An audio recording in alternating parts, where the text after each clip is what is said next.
Hello, everyone, and welcome. I'm Leah Mix, the CEO of Delphi. Thank you for being here. Today, we're joined by Floris Wolswijk. Floris is the creator of Blossom, the most comprehensive database for psychedelic medicine research.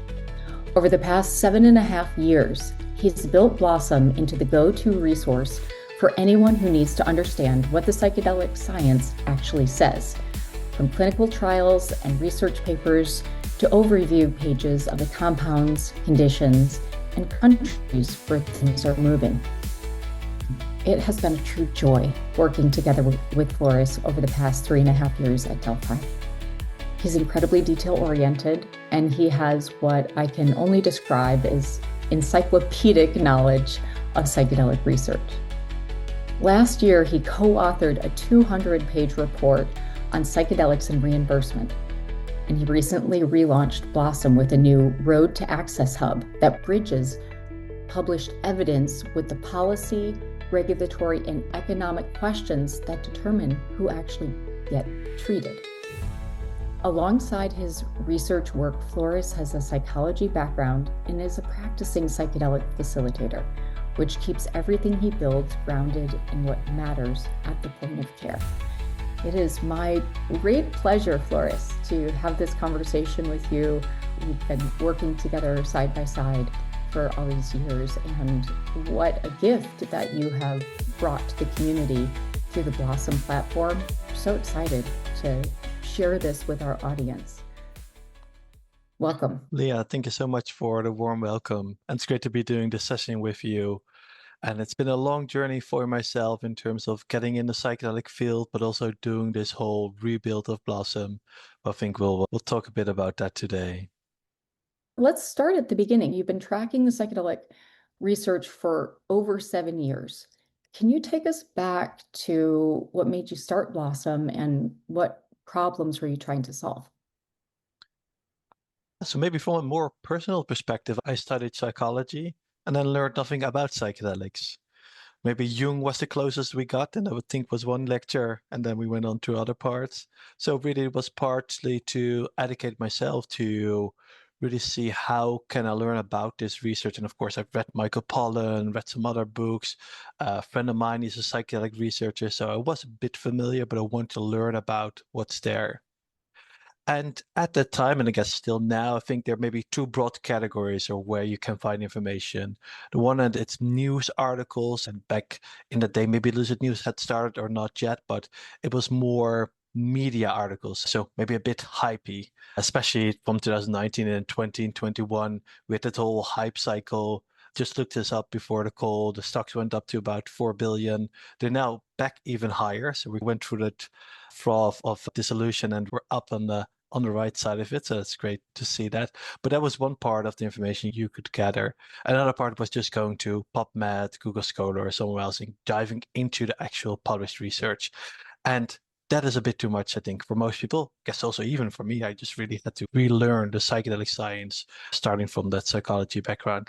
So I wanted to find a way to merge both worlds, and especially at the beginning, just first to understand the research, to be able to be a good facilitator, to be able to have that knowledge base there. And from there, more and more started to look at how can we use this grounding, this research to go from there to the policy. Because I think everyone can agree that in general, the top line results are amazing. But how do we actually make that happen? How do we implement this in the real world? And of course, that's a large part of the work that we're doing at Delphi. That's a very interesting and challenging at the same time. Amazing. Yeah. So it sounds having a source of truth for what was really scattered information.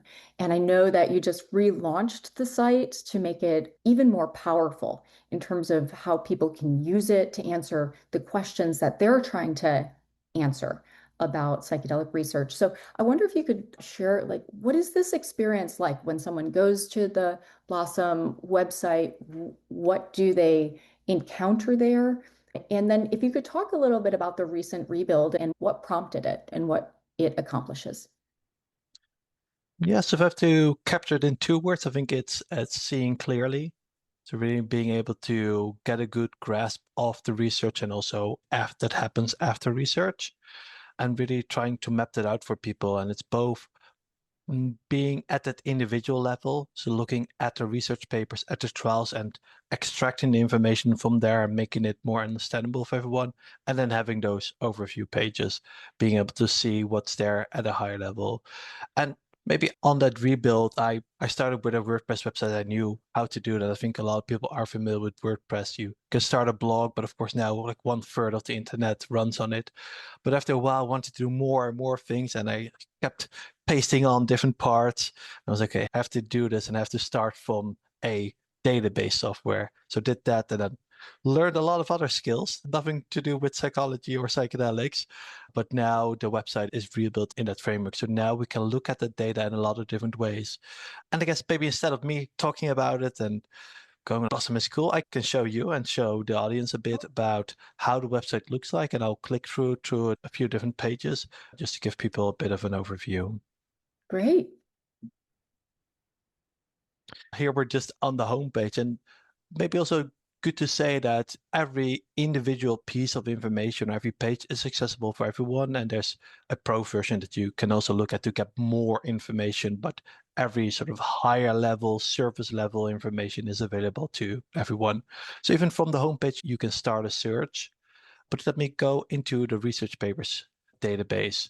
So here I'm every day keeping track of the latest research. So this is a pre-filled query, so we're looking at the latest papers, but you could look at psilocybin for depression, microdosing research. And I guess someone asked me also yesterday, what is it that you do versus me just going to PubMed? And I think this is a large part of it. So you can really say, I want to see research on these different topics. I just want to look at this compound or look at a few compounds from this journal, from this stakeholder. So there's a lot of filtering, a lot of metadata, so to speak, that's attached to the research. And so if we look at the latest research, I think also there's a bit of a renaissance, at least versus February. There's so much being published this month. And then if we go into one of the recent papers, so this was on the GH research that they published the top line results about a year ago. So now the actual research paper is out. And then here, what I really try to do is summarize everything in like 1 to 2 sentences, and always in the same format. So just say what type of study it is, with how many people, what did they find. So really trying to give a very short summary for everyone. Then here you can go to where the paper actually is, find it everywhere. And this now has all of that structured data that you can see here on the right hand. So what type of study was it? And these are also the filters that you can use. And on that paper, of course, the abstract, that's always available. I have my own take. Why is this important? What does this add? Because I have about 2,500 papers in the database, but of course, that's not all the psychedelic research. I would maybe even say that there's about 1,000 papers or more than that being published every year. But a lot of those are reviews of reviews, maybe the 100 ketamine study in 15 people. So I'm not adding every piece of research. So I have a bit of editorial take on there, but every clinical study should be in here. You'll be able to look through all of that. And then there are summaries of the different sections. So let's not go and read this. But then also, if a paper is open access, the PDF is also available here. And then again, if it's related to a clinical trial, that data is also available. And sometimes also related papers if it's, for instance, about the same trial. One thing I'm working on right now that's in a more beta stage is also actually extracting all the results from a study. So really being able to both see this at the individual level, but later also see this across studies. So that's still in development, but the first data is there. So we have the results from the study and also some safety data. So that will be there for all the clinical studies in patient populations. So that's the sort of first scope we're taking. And then if you want to look at more of an overview page, we have one here on 5-MeO-DMT. So here it just says, what do we know from the research? Give a history, pharmacology, safety profile, really giving all those different views on the research, but then focused on 5-MeO-DMT. So for instance, if we go further, there's a bit of a summary on who's doing what in terms of research. And that's also me really trying to look at going from the research to what's happening in the real world. Another view could be, say, looking at treatment-resistant depression. And here the structure is very similar. So again, it's looking at those different things and also trying to, instead of just walls of text, there's a lot of text on the website, but also trying to give overview and some tables. And then I'll just go really shortly on a few other pages. You could look at a researcher and see which publications they've made, how they're connected inside the broader network of researchers. You could look at a measure, see in which studies it was measured and also the results from there, but also see where is the psychedelic research taking place. And I've made this first in 2021 and then had for quite a while didn't refresh it. But here you can actually see all the different trial sites. You could look at this as a researcher to see who's doing what research where, but also maybe as someone who might want to participate in the study, you could look at only the recruiting studies and see where you might be a candidate. And maybe lastly, there are a lot of places where psychedelic research is taking place. So in 2019, we just had Johns Hopkins and Imperial College. But now, again, there are so many either psychedelic research groups that actually have usually psychedelics in the name, but sometimes, for instance, here still in Maastricht, really psychedelic focused research group, but maybe don't have that psychedelic name in there. But as you can see, there's just so many already. So it's really great to see that proliferation of research and hopefully make this as accessible as possible for people to go through. And I guess maybe one last thing to note, which I would love to get input on from everyone, is that I have a public roadmap. So you can make requests. You say, Floris, I want to see something else on the website. I want to have another type of data visualization. That's possible now. So that's also a thing I was like, it's of course an email with people, but now there's a very easy, very lightweight way for people to provide feedback. Wow, Floris, that is incredible. And I can see how the design is with the end user in mind, with multiple user types. People who have different interests and different priorities will be using this for different reasons. And one of the things that's really interesting as you go through that, you have described Blossom's evolution as going from lab to clinic. And you also just published that 200-page report on psychedelics and reimbursement. And I'm wondering about how these are shaping what you're building now. There just seems to be this through line of, yes, here's the research, but then what does that actually mean in terms of it reaching people through healthcare systems, through clinics? If I would look at it through that lens, I would say maybe at a higher level, we could say there's the research and then how do we translate that? So looking at how does the training need to happen for therapists, and we also track the courses that are out there, for instance, but also how are the stakeholders organized? So that's a part of the database that is growing right now, seeing who's doing what in the field and how can they maybe find others that they can work together with. And then guess also decide in terms of access. So now I'm also profiling the countries, at least in more detail, the countries where research is taking place. So I think that maybe about 40 right now, but also at a higher level, tracking every country, seeing, okay, what is there in terms of psychedelic access, for instance, where is ketamine available right now, or say Australia, where MDMA therapy, for instance, is also possible. So really seeing what is happening now, what can happen in future. And in terms of that report, so we published that about a year ago. The report itself is focused on Europe, but on Blossom, I am recreating the information that we had there and then making it more global. And I guess global in this sense mostly means North America and Europe, but I guess also Australia and other places around the world. And there, I think if we break it down a bit more, we could say that we're looking at the clinical research, but also then as a next step, the regulatory obstacles. Then what are the reimbursement barriers? So I think that's a topic where we know a lot about, but I think it's so much more can happen or so much more information still needs to be gathered. And especially here in Europe, we just have so little information versus what's out there in the US. But also looking at what's the infrastructure and maybe what is missing there. And then I guess maybe bringing it all together, seeing how can different stakeholders work together, because I think that's the most important part. And I guess maybe that's also what you already talked about, that I want Blossom to be stakeholder agnostic, so that from every different angle, even if you're a student, if you're a policymaker who just heard about that they need to regulate psychedelics, that everyone coming from a different angle is able to access the data and go as deep, as broad as they want. Oh, amazing. Yes, it's such an important way that you're articulating it and structuring it because the road to access is different by jurisdiction. So the ability to look at the frame from a frame of research, what is it in Europe? What is it in the US or Canada, wherever it might be? And you have on the Blossom website a whole road to access section. And so that sounds like it has to do with the stakeholders being able to come together around access through the scientific framework.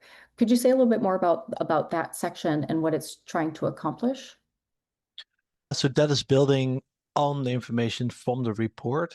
So it already has a good basis, enough for people to lose themselves in for a few days. But now I want to add more to it or add different lenses and keep all of that up to date. The report is a static thing, so this is going to be more dynamic. And there are things that are more in my, say, vision board, but hopefully be able to add this in the near future, saying what are all the different legislative things going on in different states in US, or what's happening in Europe. For instance, now there's the prime designation that was just given for the first time. So what are all those different moving parts and how can I make that accessible to everyone? And another maybe angle could be looking at countries and giving them a scorecard of really seeing how can we help people who are advancing psychedelics in terms of advocacy and being able to say to them, this is what's going on right now, and maybe also getting their input on this.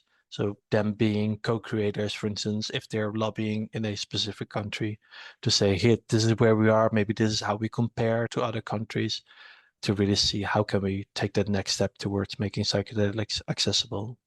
Wow, that is fascinating. So what I hear as you describe this is that the evolution of Blossom is that it's becoming more and more dynamic and able to not only kind of show what is real world, like today, what's happening, but also be hyper local in answering the questions that need to be answered for stakeholders in a specific geography.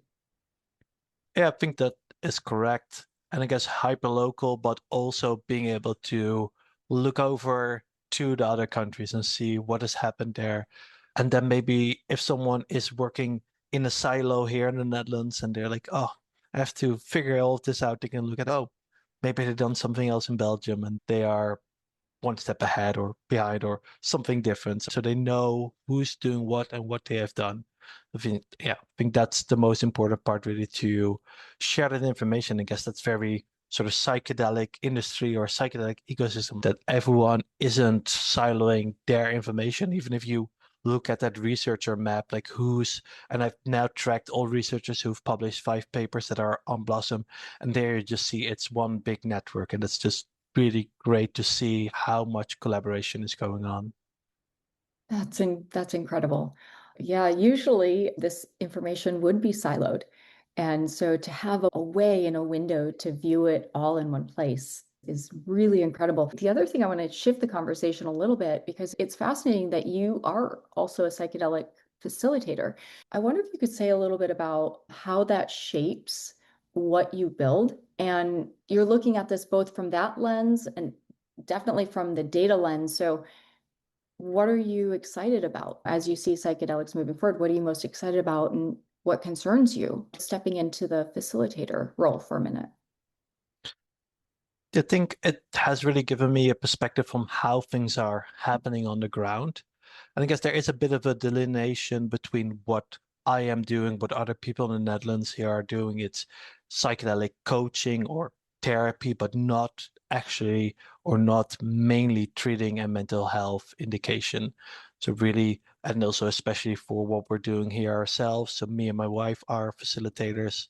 We're really focusing on how can we take people who have some resources and help them do better. Maybe that's a way to put it, versus someone who has treatment-resistant depression who needs a lot more resources from the healthcare system. And I think that's maybe also one of the challenges right now that we see here. And I think that applies to Oregon, for instance, that people come in with very challenging questions that maybe aren't helped by just a psychedelic session. I think a psychedelic session can be wonderful, can be super helpful, but I think you need a broader healthcare system to embed this within.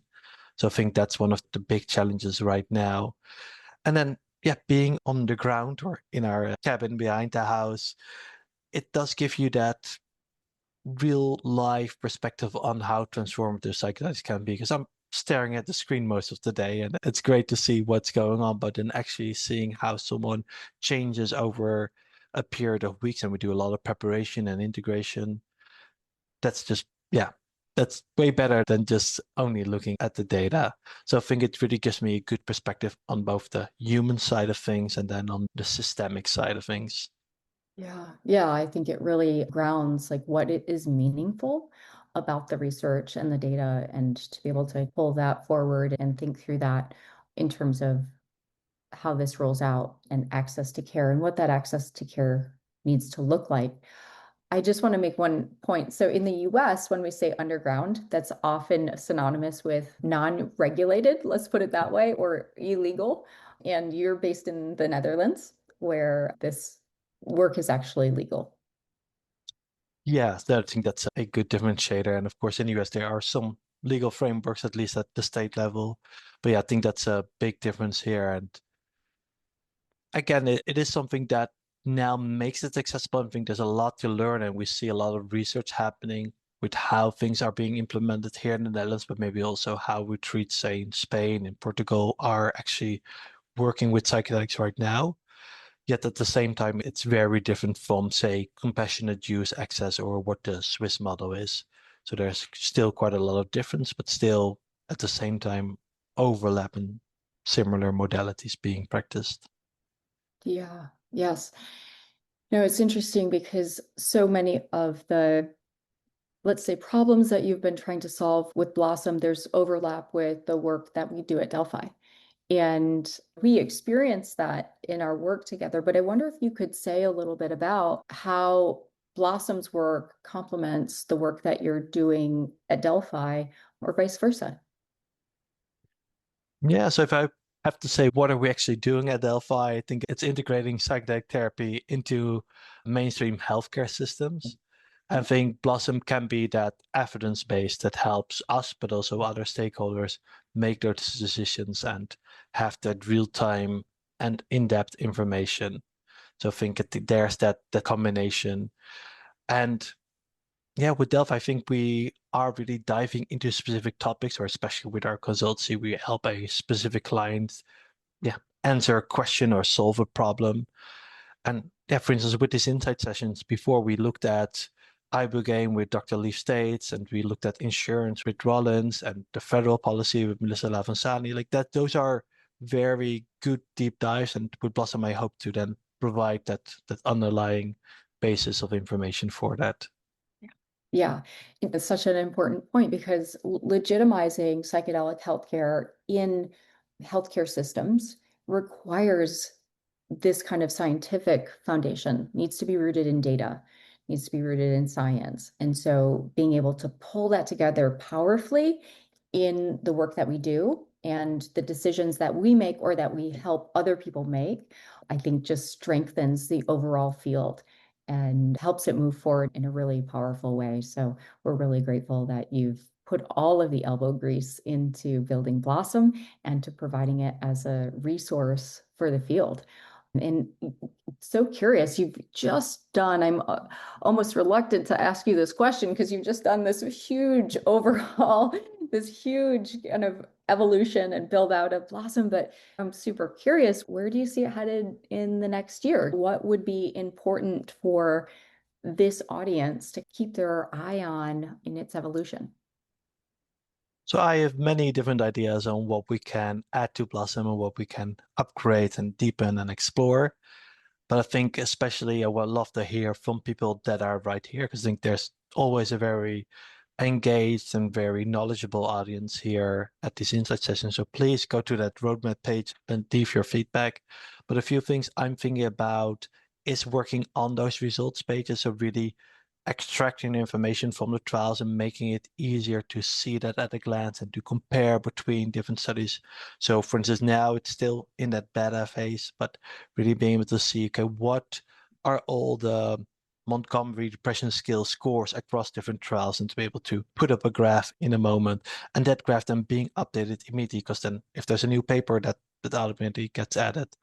So really making those in-depth tools for the different stakeholders. So maybe on the policy side, having that scorecard for a country.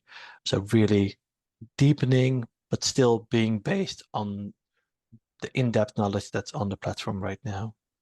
It's amazing. It's a great, perfect segue to our Q&A section. And I just want to acknowledge how open you are to stakeholders' input in terms of what's needed, what could be built, right? How could we make this better?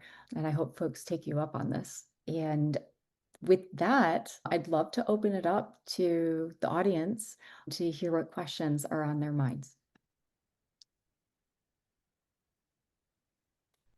The first is from Adriana Kurtzer. Hi, Adriana.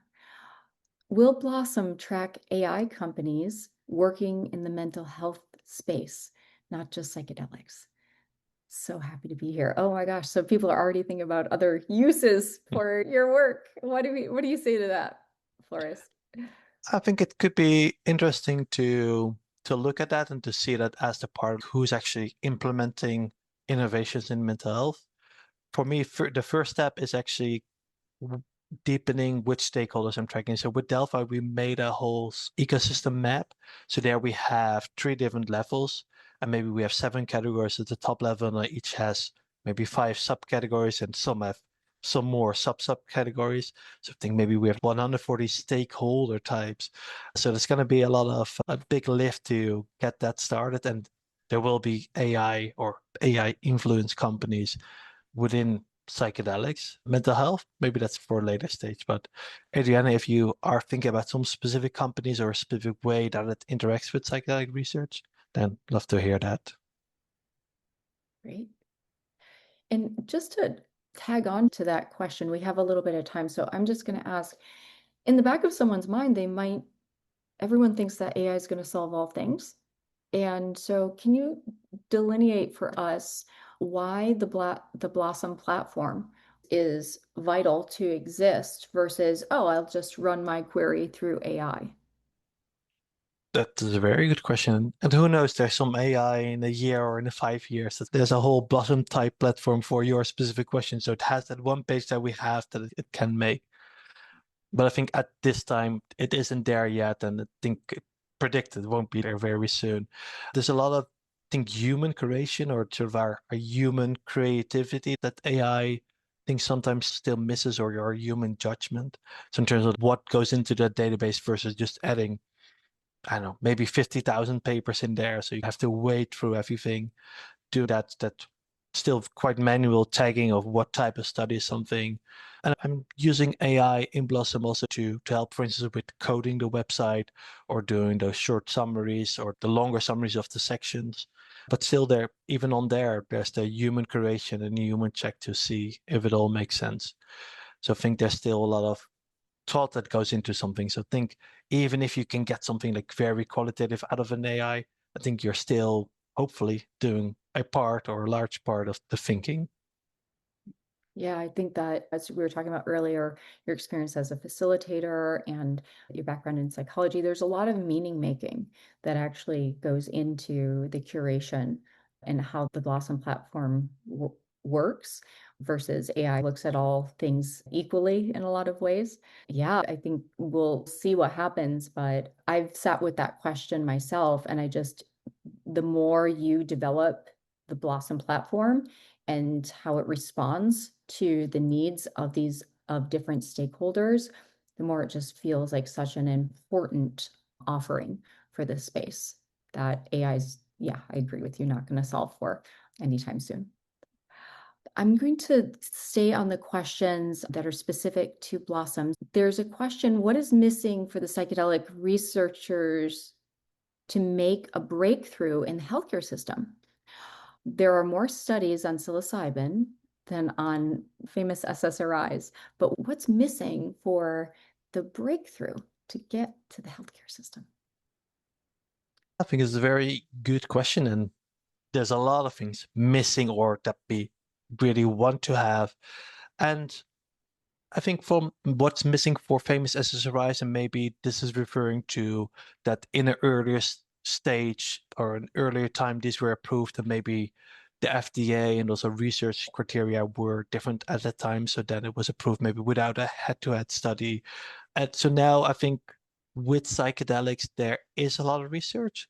But even in that lot of research, I think maybe if we actually look at how many participants or how many phase 3 studies, right, that's what we need to have, then it's still very limited. So for psilocybin, we have 2 phase 3 studies, both from Compass, so they're both together in terms of their evidence package.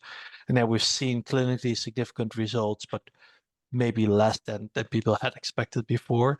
Maybe there are tens, maybe 100 phase 2 studies, but I think some tens of phase 2 studies. So in that way, I think it's still very limited. So still a lot more needs to be done in that way. And then, for instance, if we look here at European healthcare systems, for instance, Germany, which is the largest market and where drug developers usually want to start in Europe, they generally want a head-to-head study. So they want to see psilocybin versus escitalopram, so a common antidepressant. And that's still missing. There's one research study on this exact topic, but still we need to do a lot more in that regard. And then also say on health economics, there we have some preliminary data, but we don't have this full picture yet. So I think still in that way, there's still a lot missing. Maybe not a breakthrough as in the top line results that we've seen, and of course, still a lot of phase 3 research is at this moment ongoing. I think that maybe is still necessary. And yeah, I could go on and on about different Yeah, specific no, that parts, the but encyclopedic knowledge of the, yes, is right there. And it's really clear. It's not just about volume. It's about how far the human trials have progressed and increasing the volume of those. And then the types of studies that are being done also needs to expand and diversify. So that last question was from an anonymous person. This next one is from Eric Bailey. Hi, Eric. Thank you so much for this comprehensive overview of Blossom. I find the concept of scorecards intriguing. Do you see this approach being applied to specific states in the US? And if so, is this something Blossom could track? I think that definitely applies to specific states in the US. And I think there even we can look at what bills have been introduced and see how it's going through the legislative system and seeing what is already available and where are things going. So that definitely I think it applies to states in the US. And this is something I briefly talked with Melissa Lamasani from Psychedelic Medicine Coalition about, like even having scorecards on who's doing what in terms of the legislative, based on their voting. So really be even able to scorecard not per se on the state, but even on people, I guess, working for the state. Yeah, definitely. And if you have more specific ideas, then please do let me know. I'd love to develop that further. Thank you so much. And one from Anil Paulus. How specifically can Blossom help clinics offering ketamine and are gearing up for approval for other psychedelics? Yeah, very good question. So I think it can help you or someone working at a ketamine clinic really see what is that research on psychedelics.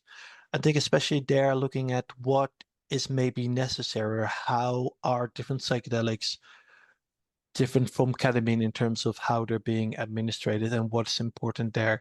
So really taking a deep dive into the research and seeing what do we maybe need to change or be prepared for in terms of the psychotherapeutic support, or look at maybe even very broadly, like what are the dosing days? Does it take 4 hours, 6 hours, 8 hours, even longer maybe for LSD, or even shorter for DMT? So being able to see what is there, but maybe also see how far along things are. Because then again, looking back at that 2019, 2020 era, I think a lot of publications were saying we'll have this approved by next year or the year after. And of course was coming from people who were enthusiastic, but maybe not familiar with the whole FDA or even with the phase 3 research process, and that things take a bit of time. So there again, being able to see this through a practical lens, and I think also at that country and maybe also state level, being able to say, okay, this is where we're at right now. Because I think preparing is good and basing that on the research is excellent, but also maybe not committing to something that is not really around the corner, and being aware what's actually coming up, and maybe also seeing, okay, what is this exact developer who will be the first to do this? How are they working? What's their protocol? How can we connect with where they want to start implementing this? Because I think that will be maybe even just the next thing that's on the horizon. Where will this actually take place, and what are the guidelines and around what needs to happen at those specific locations? Yeah, it's a great question. That's a great answer. So, when we're thinking through the access issue and how ketamine clinics might prepare, what I hear you saying is Blossom can be used to help those clinics identify which molecules, which drugs are furthest along, for example, and what types of protocols are being used. So they can figure out if that's going to be a fit for their clinic and prepare to implement the ones that are furthest along and have protocols that can be implemented in an outpatient ketamine clinic, just as one example of what I hear you saying. Yeah, and even one thing I'm thinking about also now is in terms of stakeholders, and this is still in development, but also seeing who are the organizations that might represent either ketamine clinics, but also maybe more psychedelic practitioners, or who's providing it education. How can you tap into what they're doing? Yeah, and that's a great segue to a broader question by Carla Honan. And she asks, maybe we'll both take a crack at this. What does someone need to be able to work with psychedelics? It seems to be hard to get into that area. So I want to frame the question a little bit different. What does someone need to be able to work with psychedelics or in the field of psychedelics? Those are two different things, related but different. And how would someone get started? So if someone is working with psychedelics, I think it really depends on where you're based and what is possible now to be implemented. So looking, say, at Colorado, there I think you need to have some mental health background, and of course go through one of those training programs that are available there, and be able, of course, to find a place where to actually apply psychedelic therapy. But here in the Netherlands, maybe there's no actual background, right? It's coaching or therapy in a very broad sense. So anyone in theory could become a facilitator, but of course there you want to follow some education beforehand and have your own experiences, for instance. So I think that really differs. And maybe a large part where things are happening right now is in clinical trials. So being able to work with or at a university or at a contract research organization, so CRO, to be able to also get that education, get that preparedness. And of course, some of the large developers are providing training coming from MAPS, then now Resilient, Compass, and others who are providing that training. And then again, that's what we already do have is a directory of the courses that are available for psychedelics. And yeah, some range from a few hours, just introductory, get to know some information, to 2 hour long, maybe some even 5 year long trainings on psychedelic therapy. Yeah, great. And what's really neat is some of the things that you're talking about, the training programs and where research is being done and who's doing the research and so forth, that can be found on the Blossom site.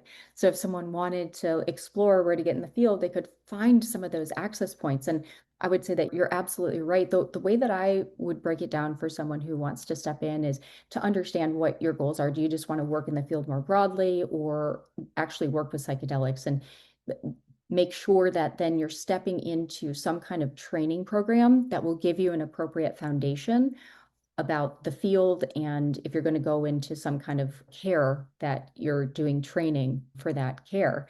And again, a lot of that can be found on Blossom. And then to show up, to attend events, to go to conferences, and to contribute. So this field is pre-revenue to a large degree. A lot of people working in the field now have worked for many years for low or no pay. And so you can expect that a good way to come in would be to volunteer, to actually show up and start contributing and building relationships, getting to know the field. And that will be a way to position oneself for a jobby job once revenue starts flowing into the field. There are an expanding number of jobs, but there's not a whole lot of open positions in the field as of yet.